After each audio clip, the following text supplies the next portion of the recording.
কেনে দাঁড়ালাম পরীক্ষা করবো যে আসলে মানুষ সবাই লোভী, লোভ সামলাতে পারে তাই। এই ভাই বুঝলাম না, আপনি আমার দেশে দাঁড়ালেন কে? কিনে দাঁড়ালেন কে? এটা সরকারি রাস্তা, এটা আমি দাঁড়ামু না কোনে দাঁড়ামু এটা আমার ব্যাপার। আপনার কি? আরে ভাই বুঝলাম সরকারি রাস্তা, আমি না আগে দাঁড়াইছি না। দাঁড়াইছেন আমি এনু সমস্যা দিকে খাড়া রইছি। ওইদিকে রাস্তা কি জায়গা কম পড়ছে? আমি রাস্তা পার হমু, আমি পরে পার হবেন আপনি, ওইদিকে যায় পারন। আপনি হরে যান আপনি এদিকে। আমি তো না আগে দাঁড়াইছি, আপনি দাঁড়ালেন কেন? নেই তো বিপদ বললাম যে এটা কোন মুখে মুখে কেমন তেরা বেটা এনে দাঁড়াই রয়েছে। আপনি ওদিকে যান। আপনি বেটা মহিলা মানুষের সম্মান করতে জানেন আপনি? কি আপনি কারে কি করেন? আমি একজন মহিলা মানুষের দাঁড়াইছি, আপনি আমার গেছে দাঁড়াই রয়েছেন। গেছে দাঁড়াইছে আপনি ফাঁকে যান, আপনি ফাঁকে যান। আপনি ফাঁকে যান, আমি আগে দাঁড়াইছি না। আপনি ফাঁকে যায় তারপরে কথা কর। আমি এলু, আমি রাস্তা পার হমু তাই না? হ্যাঁ আমি কেন আমি এলু জাম কেন আমি এদিকে সরেন বলেন। এটা আমার সরকারি জায়গা, এটা আমার অধিকার তোমার অধিকার আছে। যদি অধিকার দেয় আমার তাহলে আমার তো অধিকার আছে, আমি না আগে দাঁড়াইছি না। আমি করবার ছিল না বেয়াদব বেটা। আমি কি বেয়াদবি করছি? আমি আসলে চাই না আপনার দিকে। কি হয়েছে? আরে ভাই দেখেন তো, এটা কি কিছু হয় নাই ভাই, হুই দেয় রাস্তা আমি না আগে দাঁড়াইছি, দেখেন আমার গেছে কেমন করে দাঁড়াই। ভাই আপনি তো লোক ভালো না। কি আরে ভাই আপনি কি করেন না? বেয়াদব বেটা। আপনাদের মা বোন নাই? মা বোন আছে, মা বোন আছে, একটা মহিলারা গেছে কারণ হয়েছেন আপনি সরতে পারেন না। ওই মহিলাটা একটু সরতে পারে না একটু? বেটা কানে শুনে না বেটা বয়রা। এই মহিলা তাকে দাঁড়াইছে।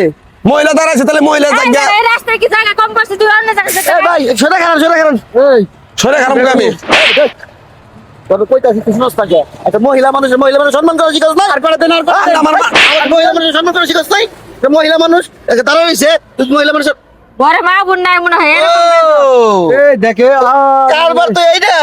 এটাই তো কারবার। আমি আজকে 1000 টাকা দিয়ে পরীক্ষা করতে চাইছিলাম, আসলে তো মানুষ লোভী। দেখি আজকে কাল লোভ ছাড়া মানুষ আছে কিনা। তো প্রথমে বেটা এমন ভাবে গেছে কাটছে টিয়াটা লোভে আমারে মানতাছে না, হে আমার গ্যাসটা দিয়ে দাঁড়ায় রয়েছে।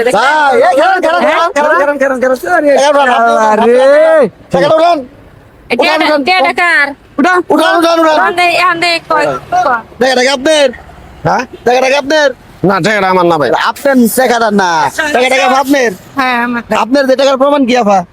প্রমাণ আছে, টাকাতে নাম্বার আছে 426 রাষ্ট্র দে। হ্যাঁ 426 আছে। শুনেন ভাই, সামান্য 1000 টাকা, এই 1000 টাকা লুভ আপনি সামলাইতে পারলেন না। না সামলে এবার একটা মহিলা মানুষ গেইসা রাস্তার ভিতরে অসম্মান করতেছেন। এই ভাই আপনার এত টাকা লুভ কিনলে হ্যাঁ মানুষ যে কতটা লোভী, হ্যাঁ মানুষের সম্মান করতে শিখে না এখন পর্যন্ত। মহিলা মানুষ, মা জাতি, বোনের জাতি, মেয়ের জাতি, এই জাতির এই মেয়ে জাতির মা জাতির সাথে আপনি অশোভন আচরণ করতেছেন রাস্তার ভিতরে। টাকা সরকারি বেটা তেল বলে গেছে ভাই আমার। ভদ্রলোক মনে হচ্ছে। এই সরি বলেন, সরি বলেন। তারপর আমার ক্ষমা, আমার ভুল হয়েছে, আমার ক্ষমা করে দেন। বলেন আপনি নিয়ে যান ধরেন। না, না, না। আপনারা দিছি লোভে দেই নিয়ে ধরেন।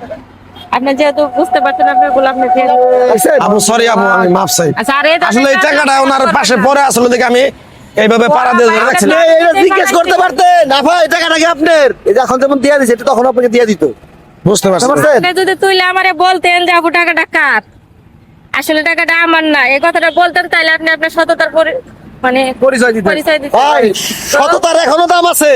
তো আপনি আসলে আচ্ছা ভাই, ঠিক আছে। লোকটা সামলাইতে পারেন নাই। তো এরকম সামান্য 1000 টাকার লোক আপনি সামলাইতে পারেন না। ঠিক আছে আবার থাক, মাফ করে দেন, শিক্ষা পাইতে যথেষ্ট।